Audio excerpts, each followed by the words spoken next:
narode u novu epizodu i danas pričamo o tekstu. Radim recenziju ovog broja, Peščani zdenac, znači to je broj 62. Za početak hoću da kažem da je strip odlično urađen, da unutra radnja drži pažnju, neću da spojlujem, da vam otkrivam šta će tačno da se desi, ali da do samog kraja nećete znati šta je rasplet, nećete i to je dobro, to je odlično kada čitate bilo koju priču.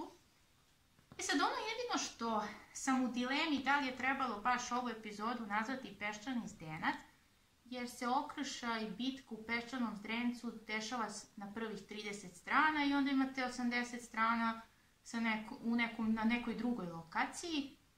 Međutim, s obzirom da se prethodni broj zaustavio kod Peščanog zdenca, možda zbog tog praćenja u kom delu imamo nastavak priče, možda je zato autor stripa odlučio da ostavite Peščani zdenac.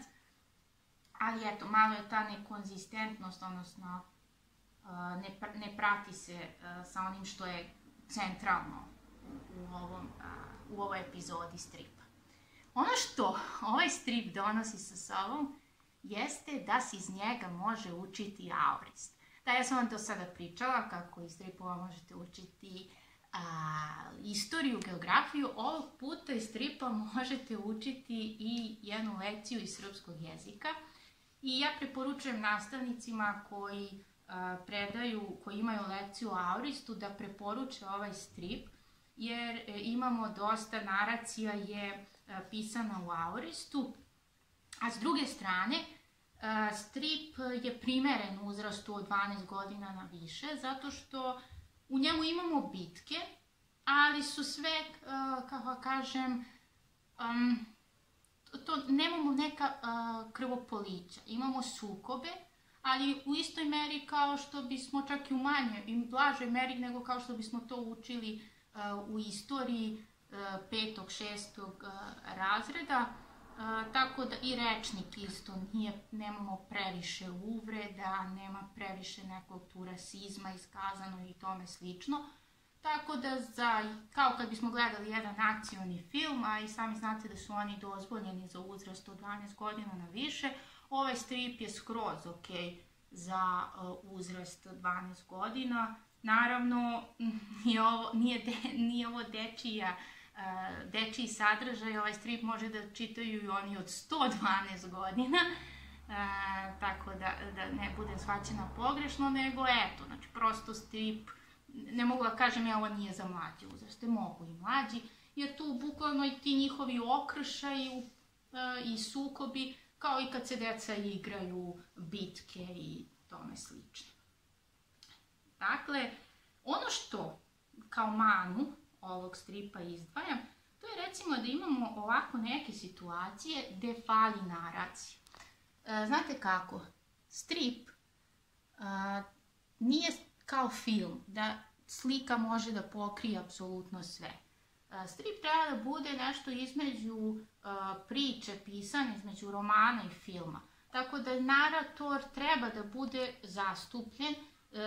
Ovde se malo narator gubi. Sad ću nađem još bolji primjer, pogotovo u ovom delu gde je kao oko bitke.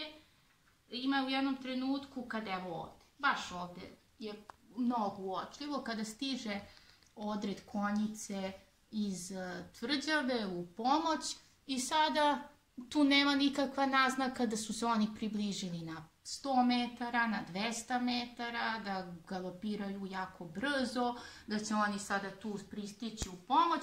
Jedino imamo eto na prethodnoj strani da se upravo u tom trenutku.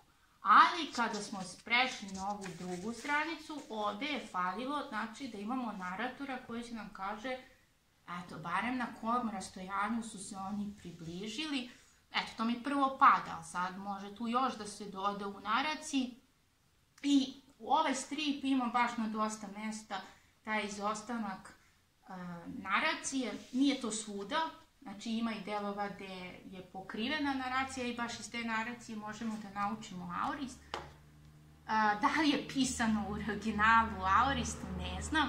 Samo u ovom srpskom prevodu je pisano u aoristu, tako da u srpskom prevodu ovo može super biti štirivo za učenje aorista. Tako i da, klinci, ako imate problema s aoristom, samo skoknite na kioske, kupite ovu epizodu teksta i naučit ćete na zabavan način.